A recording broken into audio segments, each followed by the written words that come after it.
उत्तराखंड के मुख्यमंत्री पुष्कर सिंह धामी अब अपराधियों को लेकर के सख्त हो चुके हैं। उन्होंने पुलिस को सीधे तौर पे कहा है कि ऐसे लोगों का इतिहास खंगाला जाए जो उत्तराखंड में ज़मीन लेना चाहते हैं और उनका क्रिमिनल इतिहास है, या फिर जो उत्तराखंड में आकर के रह रहे हैं लोग, उनका सख्ती से सत्यापन कराया जाए। आपको बता दें, उत्तराखंड के देहरादून जो राजधानी है, यहाँ पर एक प्रॉपर्टी डीलर की हत्या हुई थी, जिसमें कुछ बाहरी लोगों का हाथ सामने आया था, जिनको पुलिस ने गिरफ्तार भी किया है। लेकिन इसके बाद से मुख्यमंत्री पुष्कर सिंह धामी काफ़ी सख्त हैं। इसको लेकर के उन्होंने पुलिस को सीधे तौर पर दिशा निर्देश दिए हैं। हमारे साथ बात करने के लिए उत्तराखंड के ADG law and order Anshuman साहब, उनसे जानेंगे कि उत्तराखंड पुलिस अब किस तरह की तैयारी कर रही है ऐसे अपराधियों के खिलाफ। सर, किस तरह की तैयारी आप अपराधियों के खिलाफ कर रहे हैं और किस तरह से इस प्रकार के जो आदेश सीएम साहब ने दिए हैं उसको लेकर के आप आगे क्रियान्वित करने वाले हैं?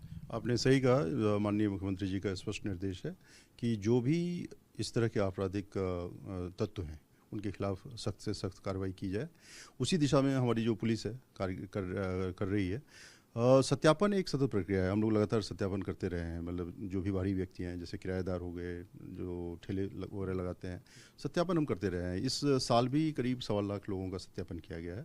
करीब 7,000 के आसपास लोगों का चालान भी किया गया है। लेकिन इस दिशा में हम आगे और अब इस गतिविधि को बढ़ाएंगे। और इसमें खास करके आपने इसका उल्लेख किया कि जो ज़मीन से संबंधित विवाद है, और बहुत बार ये देखने को मिला है कि बाहर के व्यक्ति आकर के यहाँ पे ज़मीन की रजिस्ट्री करा लेते हैं और उनका कोई वेरिफिकेशन वगैरह नहीं हो पाता है। तो इस संबंध में माननीय मुख्यमंत्री जी ने निर्देशित किया है सभी को, और राजस्व विभाग के अधिकारी भी इसमें एक अपनी जो है पॉलिसी तैयार कर रहे हैं। किस तरीके से वो जो भी लोग ज़मीन यहाँ पे रजिस्ट्री कराने के लिए आते हैं, वो किस तरीके से हमारे पास भी उसका एक रेफरेंस आ जाए जिससे कि हम उनको वेरीफाई कर सकें। तो उस दिशा में अभी कार्य चल रहा है, और जो वेरिफिकेशन का ड्राइव है वो लगातार हम करते रहे हैं और फिर हम इसको आगे सघनता से चलाने वाले हैं। सर, अमूमन देखा गया उत्तराखंड में जो अपराध होते हैं उनमें अधिकांश मामलों में बाहर के लोग पाए जाते हैं। अभी प्रॉपर्टी डीलर की जो हत्या हुई, इसमें भी पुलिस को काफ़ी मेहनत करनी पड़ी, राजस्थान से अपराधियों को पकड़ना पड़ा। तो ये जो अपराधी हैं, ये उत्तराखंड की धरती को एक शरण स्थली के रूप में क्यों इस्तेमाल कर रहे हैं? आखिर क्या वजह है कि ऐसे अपराधी उत्तराखंड का रुख करते हैं?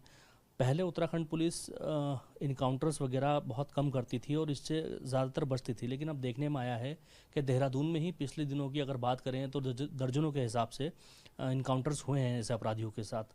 तो ऐसे अपराधी जो डरते नहीं हैं, पुलिस के ऊपर सीधे तौर पर गोली चला रहे हैं, ऐसे अपराधियों के खिलाफ किस तरह की आप लोग मुहिम चलाने वाले हैं? जैसे कि मैं आपको बताना चाहूँगा कि उत्तराखंड पुलिस बहुत ही सख्त है इन मामलों में, और अगर आप आंकड़ों को देखेंगे तो आपराधिक घटनाएं कि में ज़्यादा बढ़ोतरी नहीं है। अगर मैं आपको बताऊं तो ऑन एन एवरेज 200 के आसपास हमारे यहाँ हत्या की घटनाएं होती हैं, जो कि बहुत ही कम है। पूरे राज्य की बात, पूरे साल भर की बात मैं कर रहा हूँ। तो एक इस तरह की नैरेटिव तो नहीं चलनी चाहिए कि हमारे यहाँ आपराधिक कृत्य जो है वो बढ़ गए हैं। लेकिन मैं साथ ही ये ज़रूर बताना चाहूँगा कि जैसा कि आपने भी बताया, हमारा जो राज्य है वो अन्य राज्यों के साथ में हमारी सीमाएं लगती हैं, और यहाँ राजधानी बनने के बाद जो इकोनॉमिक एक्टिविटीज़ हैं वो काफ़ी बढ़ गई हैं। यहाँ पे लोगों का इकोनॉमिक एक्टिविटीज़ बढ़ने की वजह से यहाँ पे लोगों को बसने का मन करता है। प्रॉपर्टी के रेट्स बढ़ गए हैं, जिसकी वजह से जो है ज़मीन के विवाद भी बढ़े हैं।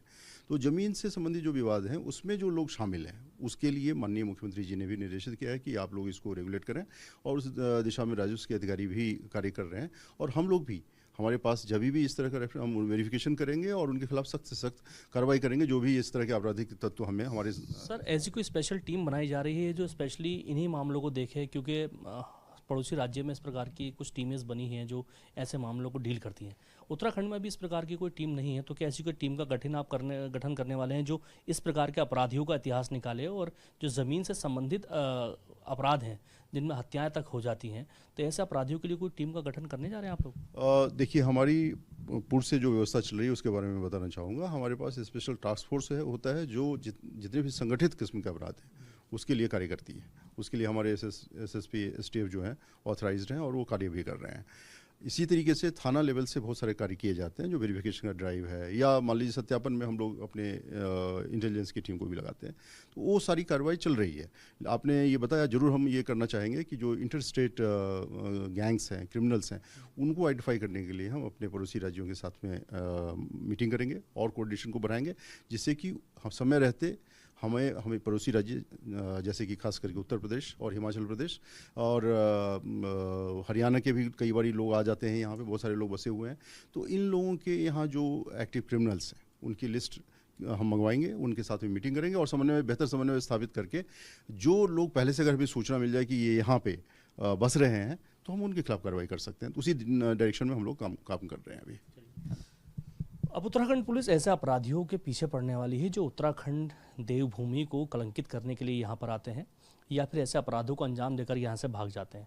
मुख्यमंत्री पुष्कर सिंह धामी ने सीधे तौर पे कहा है कि ऐसे अपराधियों की जगह उत्तराखंड में नहीं है जो उत्तराखंड को बदनाम करने यहाँ आ रहे हैं, यहाँ पर अपराध करने आते हैं। ऐसे लोगों के खिलाफ अब उत्तराखंड पुलिस एक बड़ा अभियान छेड़ने वाली है। ऐसे अपराधी जो उत्तराखंड में आकर के ज़मीन खरीदते हैं, जिनका इतिहास पूर्व में कलंकित रहा है और जो अपराधी प्रवृत्ति के हैं, ऐसे लोगों को चिन्हित किया जाएगा। साथ ही उत्तराखंड पुलिस एक विशेष अभियान चलाने वाली है सत्यापन का। उत्तराखंड के अंदर हज़ारों लाखों की संख्या में पर्यटक के रूप में लोग आते हैं और यहाँ पर बस जाते हैं। ऐसे लोगों का सत्यापन करना बेहद ज़रूरी है। इसको लेकर के मुख्यमंत्री भी काफ़ी सख्त हैं और अब उत्तराखंड पुलिस भी इसको लेकर के काफ़ी सख्ती से काम शुरू करने वाली है, ताकि ऐसे अपराधी जो उत्तराखंड में आकर के उत्तराखंड में अपराध करते हैं, ऐसे लोगों को सख्ती से उनके साथ निपटा जाए और उनको सीधे जेल के पीछे भेजा जा सके। Danish Khan, ABP live, Dehradun.